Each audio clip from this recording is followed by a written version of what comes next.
justo, humano y comprometido con la sociedad.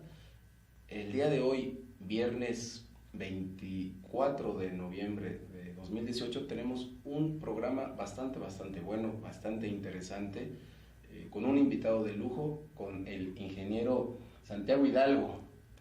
Ingeniero, bienvenido al programa Derecho y Humanidad. Gracias, doctor, bien amable. Y pues tenemos a nuestra co-conductora, como siempre, pues es la persona que ilumina esta cabina con el toque. María, bienvenida otra vez al programa. Muchas gracias, muy buenas tardes y muchas gracias. Buenas tardes. Y pues el tema es un tema que ha estado en la polémica de la opinión pública nacional. El tema es lo que es lo que fue quizá el nuevo aeropuerto de la Ciudad de México en Texcoco, con esta otra alternativa, Santa Lucía, y todo lo que generó. Y además las cuestiones técnicas las técnicas normativas que no se han tocado de manera adecuada y de manera pública. Y precisamente para ello, pues nuestro invitado, el ingeniero Santiago Hidalgo, pues tiene esa perspectiva, esa visión, y tiene pues ese perfil profesional, y que sin duda además no nada más pues aborda temas de la aeronáutica, sino es una persona que es un profesional del conocimiento. Yo se lo he dicho ahorita muchas veces, porque pues precisamente creo que encarna el espíritu de lo que implica ser un universitario, ¿no? Quizá eso sería. Muchas gracias. Y entonces eso creo que es algo que vale la pena mucho escuchar. Si tienen alguna pregunta, algún comentario vía Facebook, en nuestras redes sociales, en www.radioinpo, pues mándenos los comentarios. Y pues bueno, como siempre, agradecemos al staff y al equipo de Radio Impo que siempre nos apoyan en el programa. Pues Santiago, bienvenido a Derecho y Humanidad. Muchísimas gracias, Toño, muy amable, muchísimas gracias. Muchas gracias. Muchas gracias a tu público, a ustedes que hacen el favor de atender a las palabras de nosotros. Como introducción, soy ingeniero aeronáutico, egresado de la ESIME, el Instituto Politécnico Nacional. Esa fue mi primera carrera.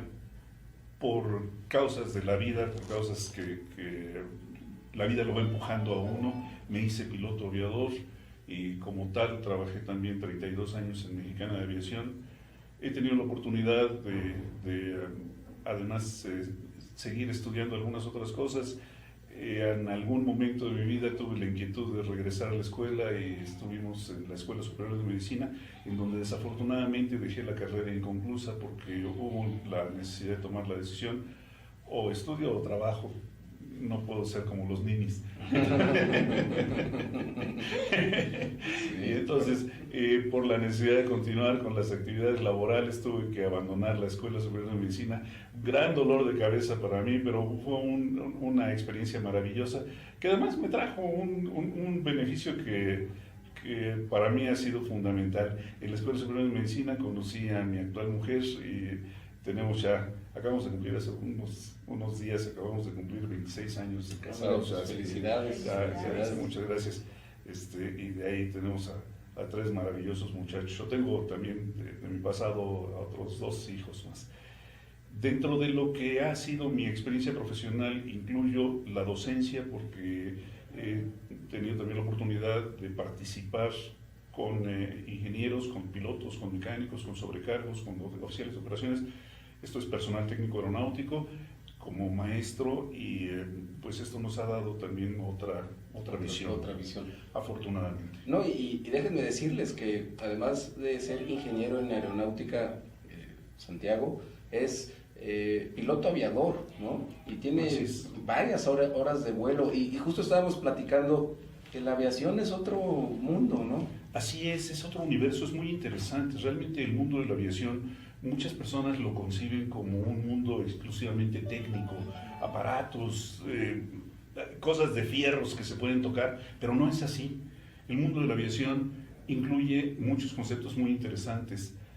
Hacía hace poco el comentario de que cuando veo un avión allá pasando por el aire, volteo y no puedo omitir qué es lo que estoy viendo desde diferentes puntos de vista. Por un lado, veo un conglomerado de seres humanos, de seres humanos muy interesante que tienen que realizar todas las actividades normales adentro del avión, se come, se va al baño, se duerme, etcétera, y se interactúa entre los seres humanos, pero también estoy viendo tripulantes, estoy viendo sobrecargos, estoy viendo pilotos que necesitan entre ellos tener una conciencia situacional adecuada, necesitan una comunicación efectiva adecuada, para que esa comunicación sea efectiva realmente, necesitan asertividad, necesitan llevar a cabo un análisis de riesgos continuamente. Se presenta una tormenta al frente, entramos, no entramos, la rodeamos, por dónde nos vamos, y la toma de decisiones, el análisis de la amenaza y el error.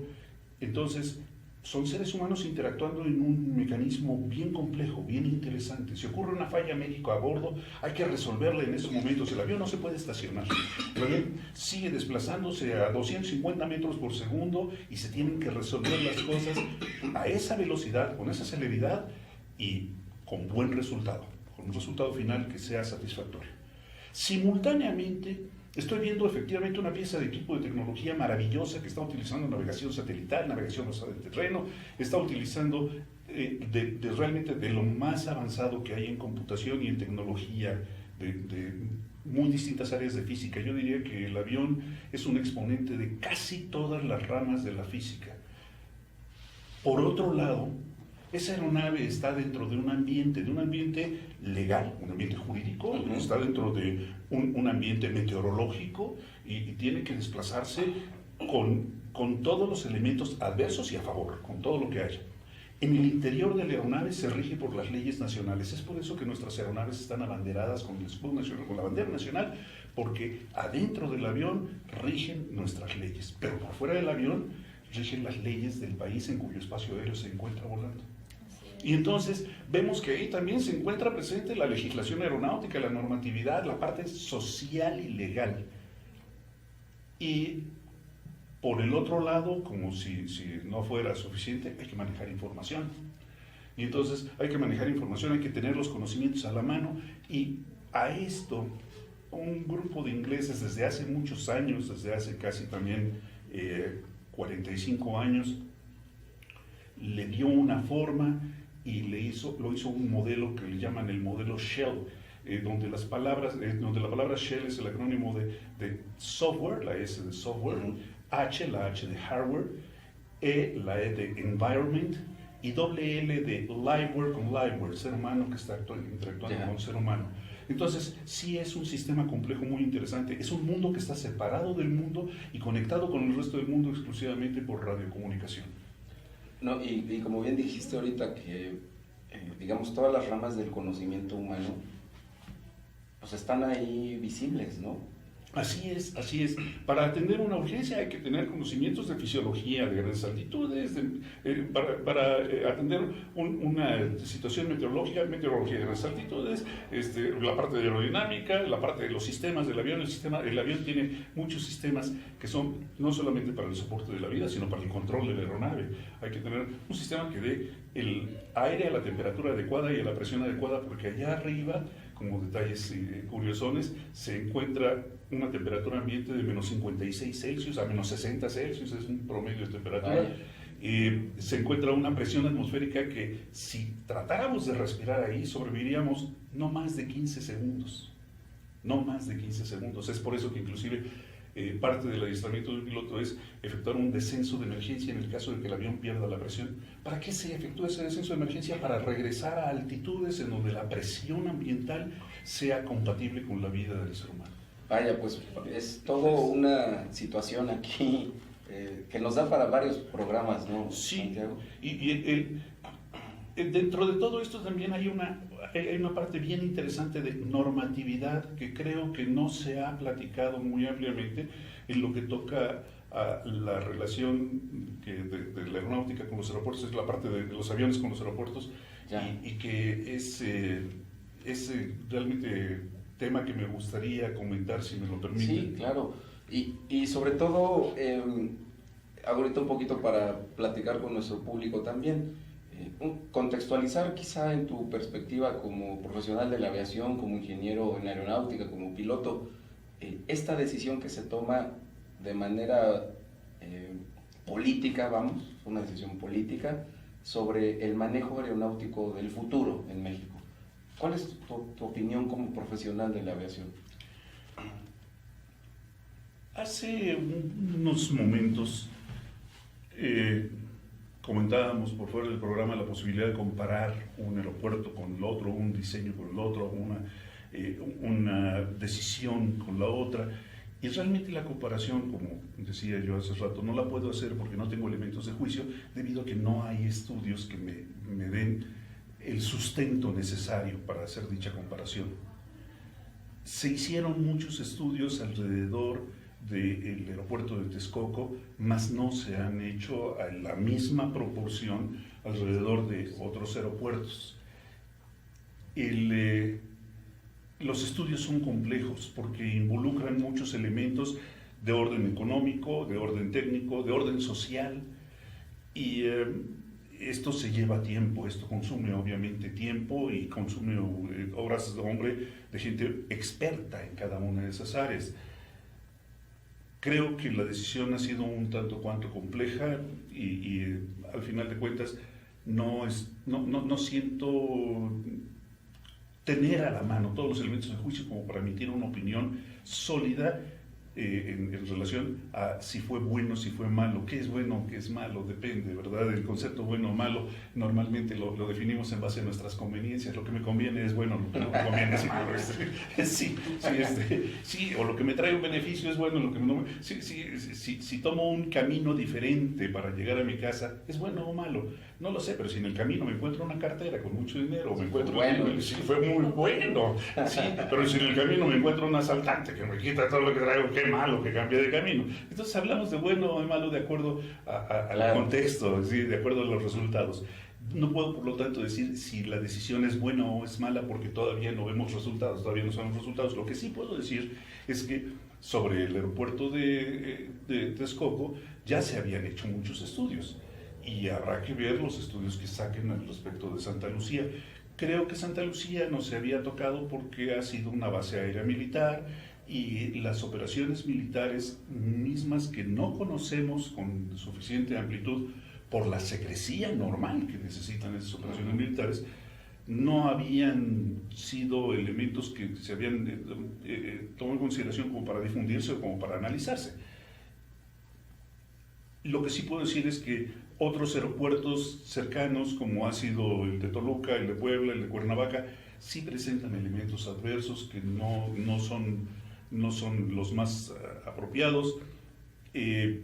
Toluca estuvo funcionando durante algunos años y desafortunadamente la elevación del aeropuerto de Toluca, las condiciones ambientales de Toluca no lo hicieron tan ventajoso como el aeropuerto de la Ciudad de México. Los aviones se sostienen en el aire apoyándose en las moléculas de aire, como los barcos se sostienen apoyándose en las moléculas de agua. Pero mientras más ascendemos, las moléculas de aire se encuentran más dispersas, entonces hay menos fuerza de sustentación. Y el aeropuerto de Toluca está 1000 pies arriba del aeropuerto de México en números generales, y esos 1000 pies implican una gran diferencia en densidad del aire y una gran diferencia en los requerimientos técnicos que la aeronave impone para poder hacer una operación que sea económicamente aceptable. Entonces, el aeropuerto de Toluca presenta aparentemente esa desventaja, aunque en relativa ventaja tiene el aspecto de que su temperatura es baja. El aeropuerto de Cuernavaca tiene la desventaja de los cerros que hay, sobre todo en la parte norte, sí, a su alrededor, y en la cabecera de la pista que está hacia el sur están también 2 cerros grandes. En uno de ellos se encuentran, por cierto, nuestras fantásticas ruinas de Xochicalco, que los invito a que las conozcan en Maravilla. Sí, el segundo mercado más importante de Mesoamérica. En su momento, sí, claro. Sí, en su momento, sí, y con cosas muy interesantonas. El aeropuerto de Puebla está en condiciones similares, en condiciones atmosféricas similares a las del aeropuerto de la Ciudad de México, pero tiene la desventaja de que el Popocatépetl lanza cenizas con frecuencia. Y entonces, por el momento, mientras el volcán siga en esa actividad, no no es tan viable que dijéramos ese aeropuerto. El sistema es complejo y las decisiones deben ser muy complejas. Realmente no es fácil pensar en una decisión sobre las rodillas, en un análisis aeroportuario. El Instituto Tecnológico de Massachusetts, a través de su organización MITRE, que no es una empresa, es una organización académica, es un punto bien importante. MITRE no es una empresa.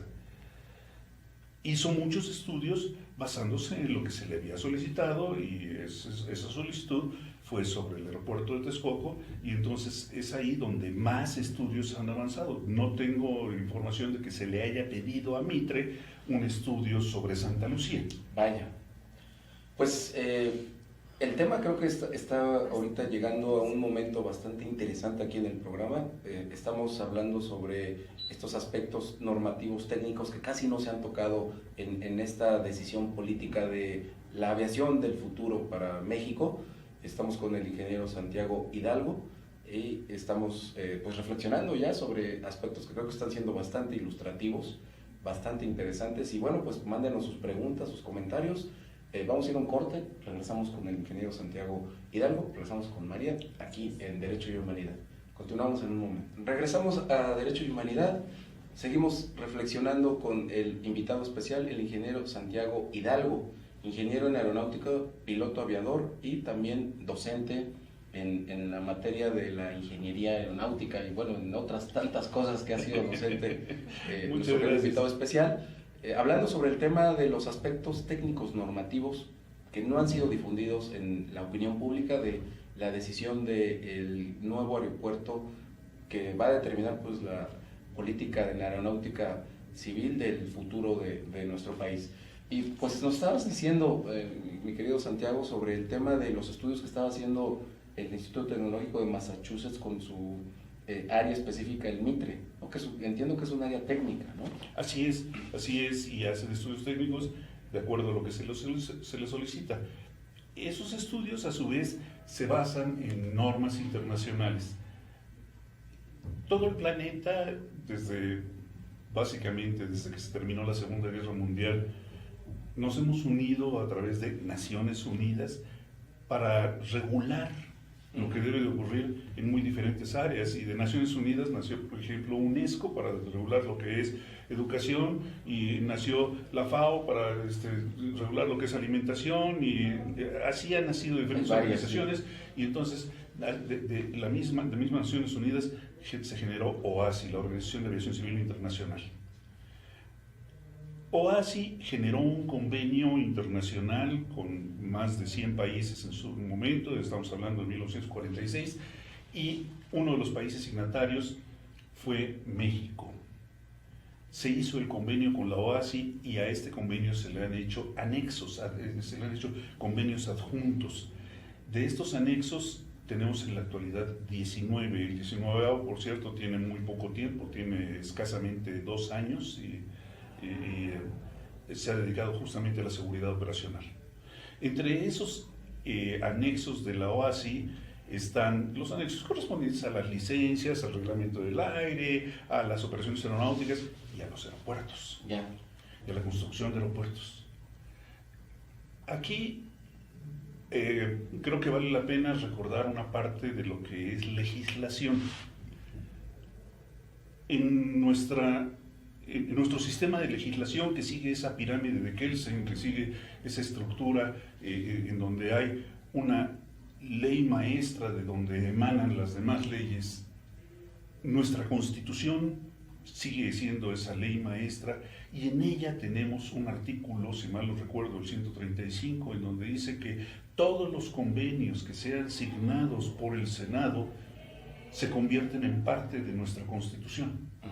Y se convierten tan obligatorios como nuestra Constitución, y el convenio con OASI también fue signado por el Senado. Claro.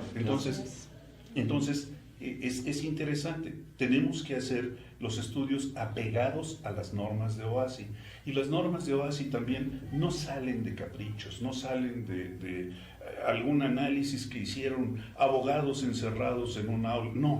No. Normalmente las reglas, la norma, se origina después de que ha habido alguna situación desastrosa. Ya.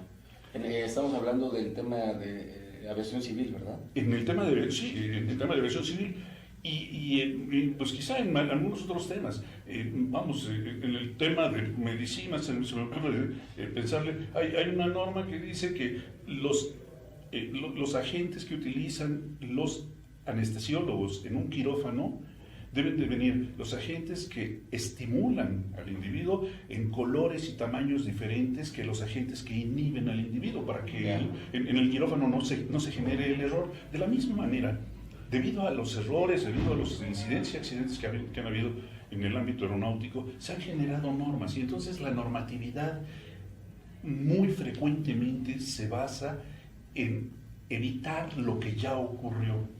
No es una normatividad caprichosa, es una normatividad fundamentada en esos eventos que han ocurrido en el pasado.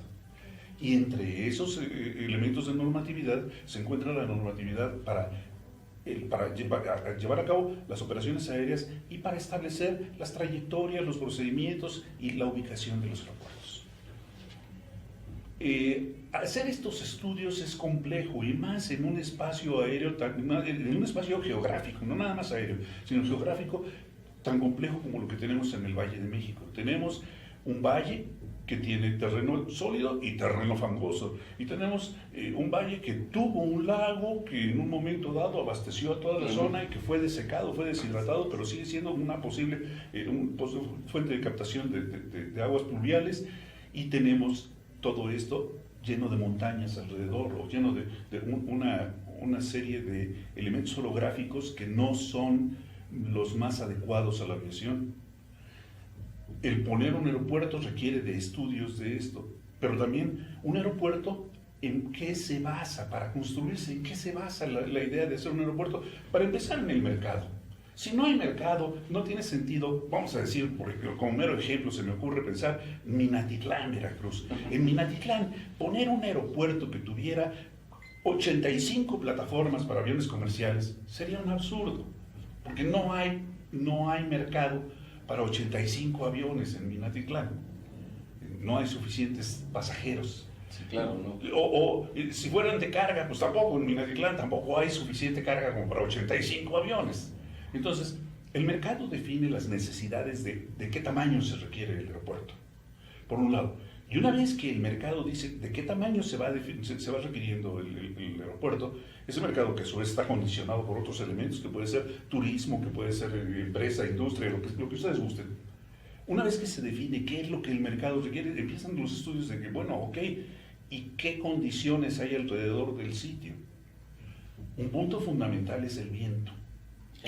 La aeronave se mueve en una masa de aire, y la masa de aire no está quieta, la masa de aire se mueve con respecto al terreno. Esa masa de aire, para dar así terminología más específica, permítanme decirles que cuando la masa de aire tiene movimientos en la vertical, el movimiento se llama corriente. Hay corrientes ascendentes y corrientes descendentes. Cuando la masa de aire tiene movimientos sensiblemente horizontales, el movimiento se llama viento. Y cuando la masa de aire tiene movimiento desordenado, se llama turbulencia. Para diseñar un aeropuerto se necesita que las pistas estén orientadas en dirección de los vientos predominantes para que el avión pueda siempre despegar contra el viento y siempre aterrizar contra el viento, con el propósito de que utilice la menor pista posible. Si despegaran en la misma dirección del viento, pues no adquiriría el avión suficiente velocidad con la masa de aire como para despegar, necesitaría muchos kilómetros de pista. Entonces, siempre se despega contra el viento, siempre se aterriza contra el viento. Los vientos predominantes son fundamentales para empezar a definir la orientación de las pistas, pero la orientación de las pistas también dice, ok, ¿y si hay cerros enfrente? ¿Qué hacemos? No podemos rebanar los cerros, no podemos decir vamos a vigilar y hacer recortes. O bueno, quién sabe, porque ya ves que la ingeniería, si bien ha hecho obras. Sí, pero la parte es interesante. Para, por ejemplo, quitar un cerro, yo necesito pensar en abrir carreteras para que puedan llegar los trascabos, en abrir caminos, a la buena tender puentes para cruzar las barrancas y que puedan subir toda la maquinaria que lo haga. Y luego, el volumen que se saca, ¿cómo se saca? Pues necesito otro espacio para que salgan los camiones llenos de eso. ¿Y a dónde voy a llevar esa tierrita? Sí, está muy integral, ¿no? Y entonces resulta que quitar un cerro me va a costar unos cuantos miles de millones de pesos y valdrá la pena contra una reorientación de una pista. Ya. Entonces, sí, intervienen muchos elementos. Y ahora, si en el cerro se estaban cosechando, estaban sembrando los elementos de los que vivía la población alrededor, ¿qué? ¿Los vamos a dejar sin comida?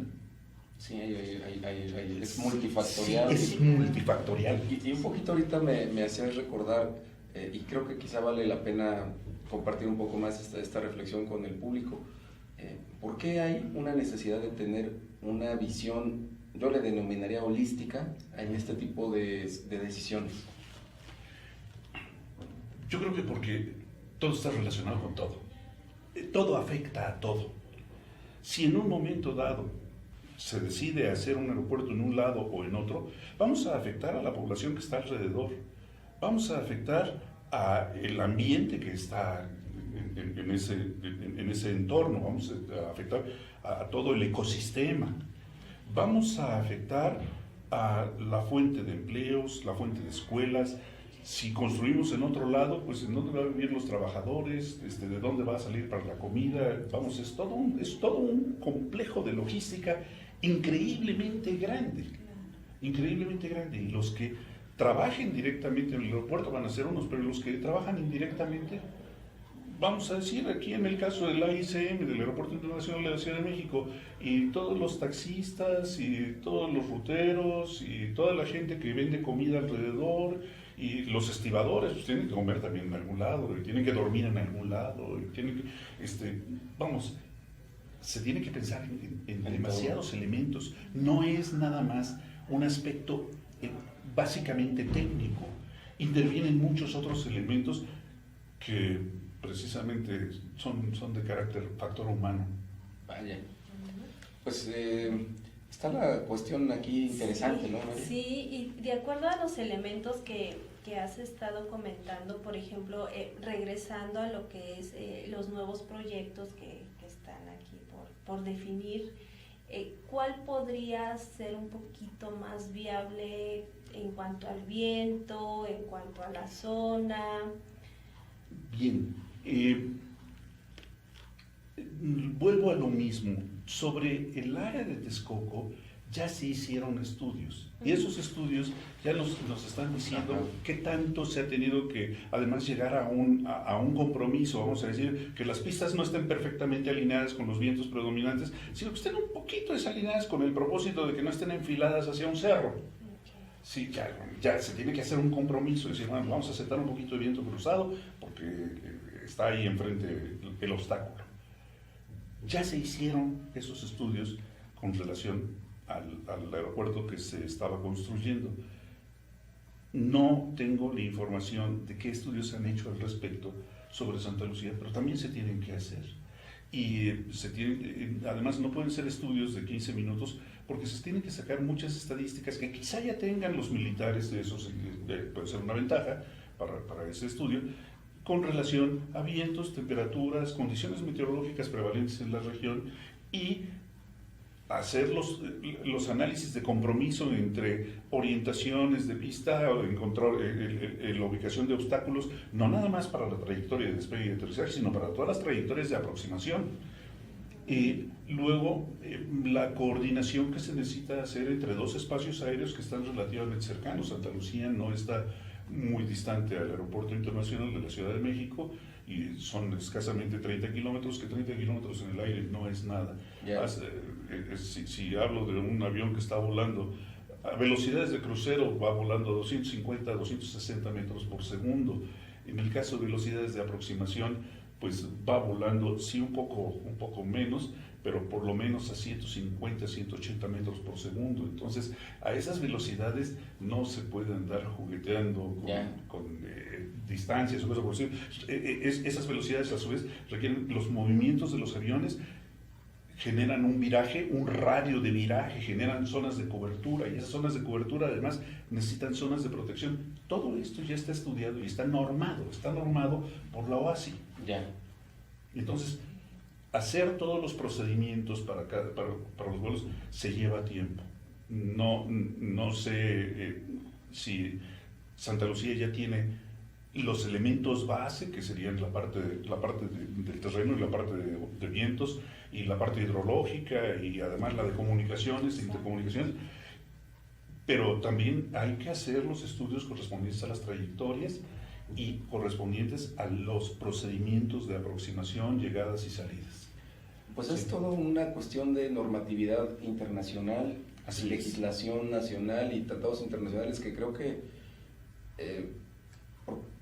quizá nos lleve más tiempo, ¿no? No es en este sexenio, porque no es algo que, como tú bien lo dijiste ahorita, ¿no? En 15 minutos no es hacer un estudio. Así es. Son estudios que se llevan muchos años. El Texcoco, tengo entendido que empezó desde el sexenio de Fox. Así es. Sí, y son muchos años de estudios. Y no es que haya falta de capacidad o cosa por el estilo, porque no pueden hacerlos rápidamente esos estudios, sino que se tiene que esperar al factor tiempo para tener la parte estadística del comportamiento de la atmósfera también alrededor del mundo.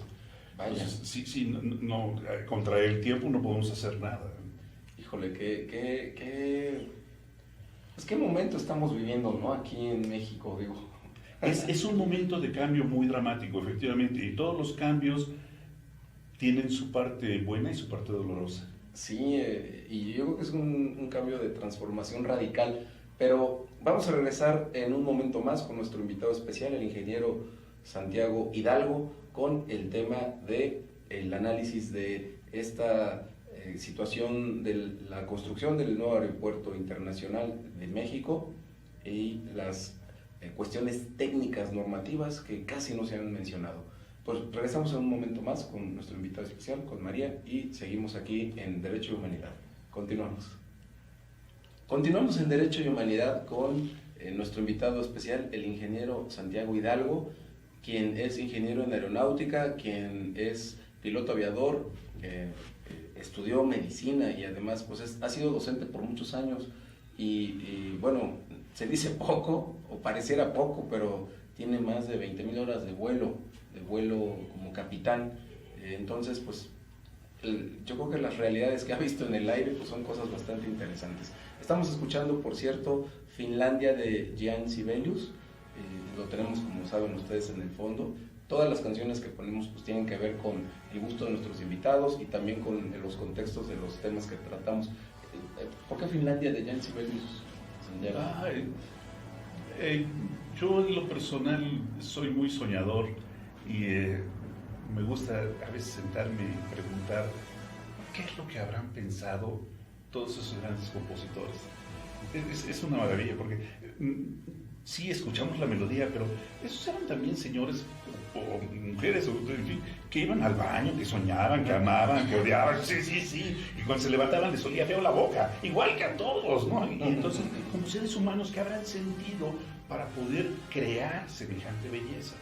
Para mí todas las expresiones del arte tienen una belleza, algunas extrínsecas, algunas intrínsecas, pero son bellas en general y están expresando lo que llevaban en el interior esas personas.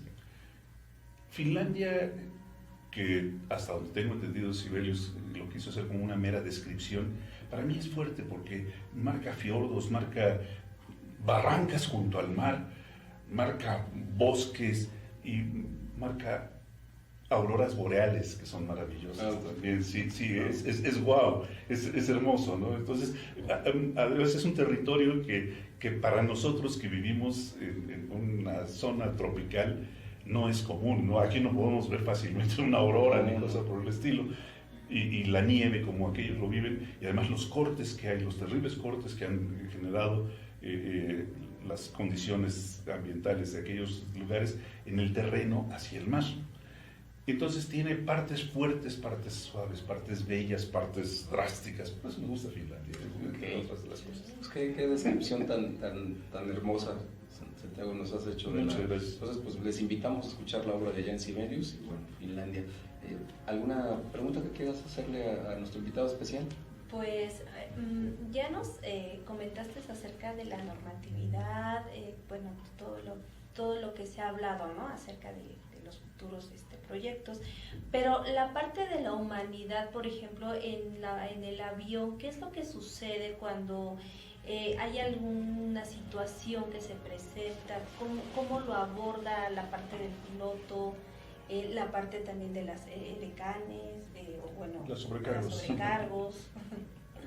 Sí, es muy interesante tu pregunta. Efectivamente es un mundo por aparte del mundo. Es un mundo que se separa y que está conectado. Cuando está un avión en vuelo, es un mundo que está conectado con el resto del mundo exclusivamente por una onda radioeléctrica. La comunicación entre el piloto y el controlador de tránsito aéreo. ¿Sigue siendo el inglés el idioma oficial, afirmativo? El idioma oficial sigue siendo el inglés. El inglés técnico aeronáutico es indispensable para la licencia de radiotelefonista aeronáutico restringido internacional. Bien, dentro de ese sistema existe un alto grado de rigidez. El piloto, aun cuando haya estudiado medicina, si por ejemplo tiene una emergencia médica a bordo, no puede dejar su lugar por ir a atender al paciente, porque su función es en esos momentos conducir la aeronave con seguridad como punto uno, economía y eficiencia. Y dentro de eso, la economía y la ecología. Entre más combustible consumamos, más huella de carbono dejamos. Y si también dañamos el ambiente, si no cuidamos. Entonces, su obligación es estar al mando de la aeronave.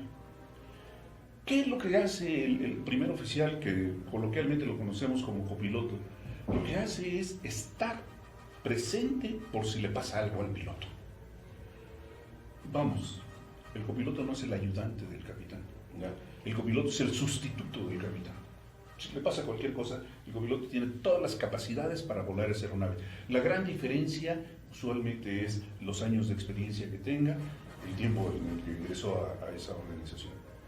¿Quiénes están preparados para atender también esa emergencia? Y que los prepara desde Cruz Roja, les da cursos de todo lo necesario en primeros auxilios, el personal de sobrecargos. La S de sobrecargo no es una S de servidoras, es una S de seguridad.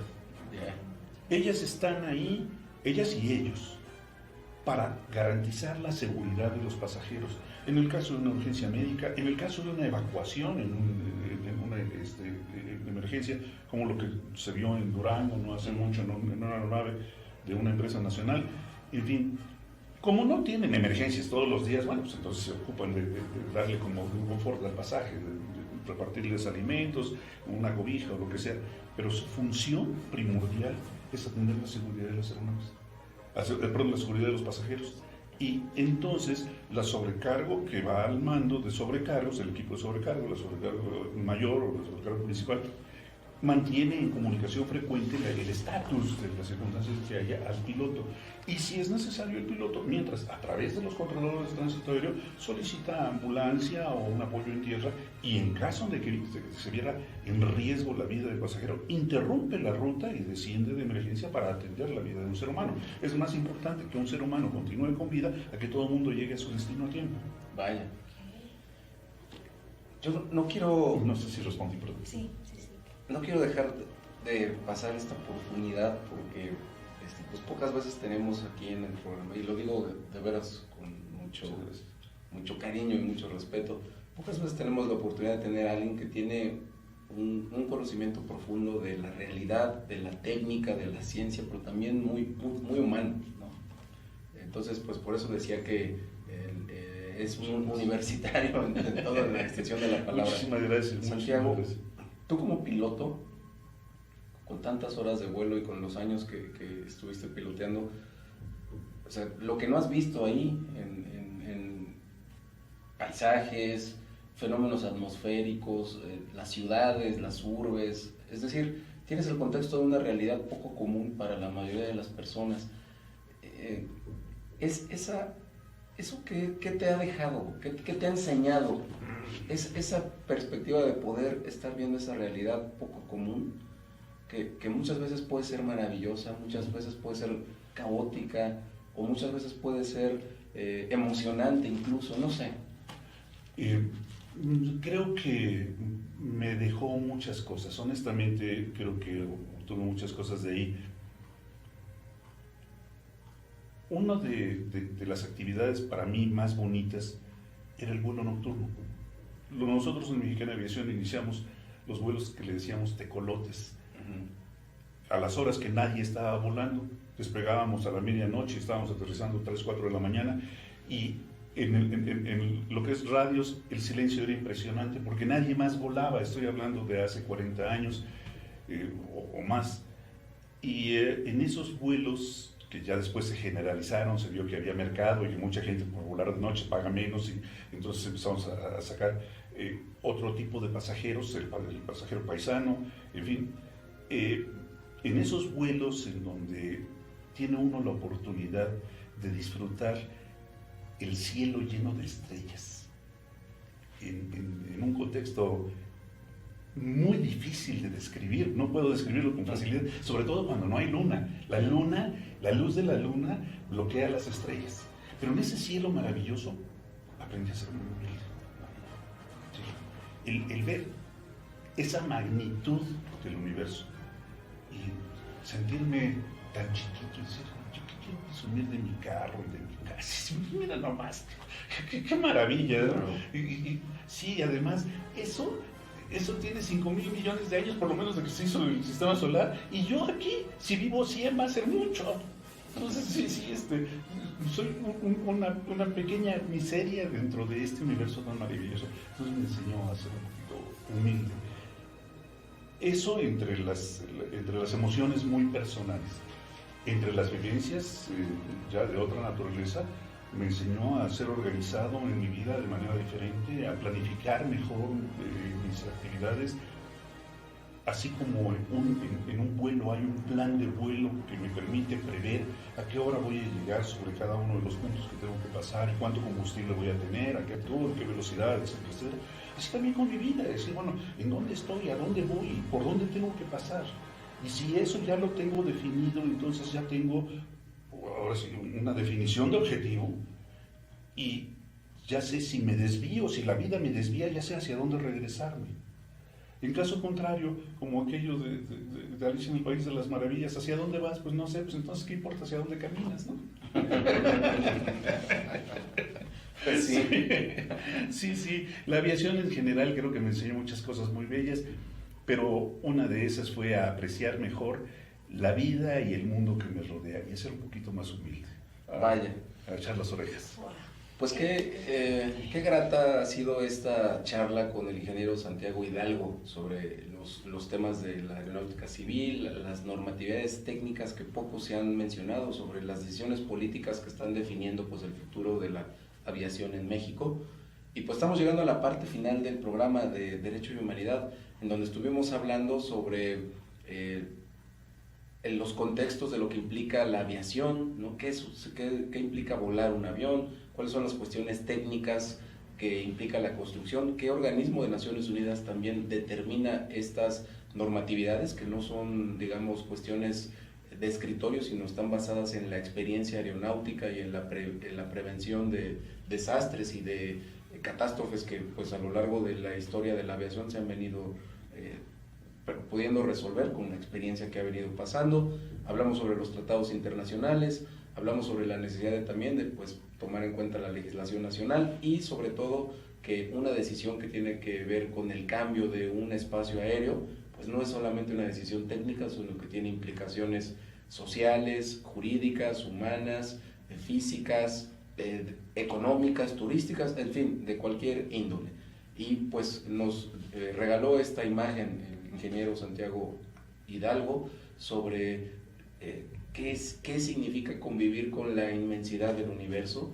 Así que pues, ¿algún mensaje que quisieras darle de despedida al público que nos ha visto, Santiago? Muchísimas gracias. Realmente, ¿qué puedo decirles?